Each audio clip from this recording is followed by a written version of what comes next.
welcome to Ottawa. It's an old political hang-up of mine, being a local representative. I'm glad to see you all here from far and wide. I think one of the things people don't understand is how difficult it is to run just a single election. I run five, and I'll tell you, each one of them costs a mind-numbing amount of money, huge amount of organization, and you're just preparing one list and one riding. What this Robo scandal did was get into 200 ridings with lists. Shame. Shame. That's criminal activity on a corporate level. It's enormous corporate fraud, and it's very clear it worked. The two BC profs has done a study, 3% reduction in the opposition vote in the affected ridings. 3%. How many of those ridings are now fraudulent? I don't think this government is illegal. You may not. I don't like much of what this government does. Hardly anything. I don't like their environmental stuff. I don't like their criminal law. I don't like the way they ram things through Parliament. This is a radical government which is anti all of the things that I grew up with. But that's not the reason I'm standing here. I'm standing with you in solidarity because it's an illegal government. That's right. You know, we were defrauded of that vote.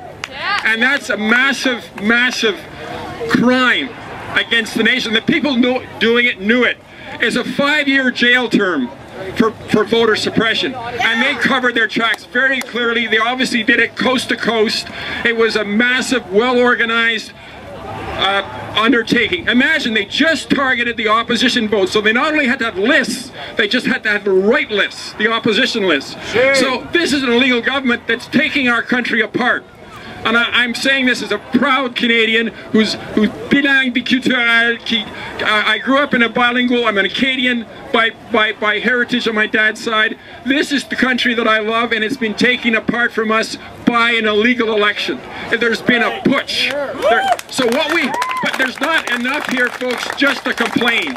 We can't complain. What we've got to say to the opposition is, you've got to stop cooperating with this illegal government, and if they won't take a public inquiry, you have to do it. NDP, Greens, Liberals have got to go coast to coast and have their own public inquiry and find out what happened. Because I'll tell you, if we don't insist on it, and if they don't do it, this is going to go the same way as the Mulroney Airbus scandal. Remember that? 20 years later, they found out he was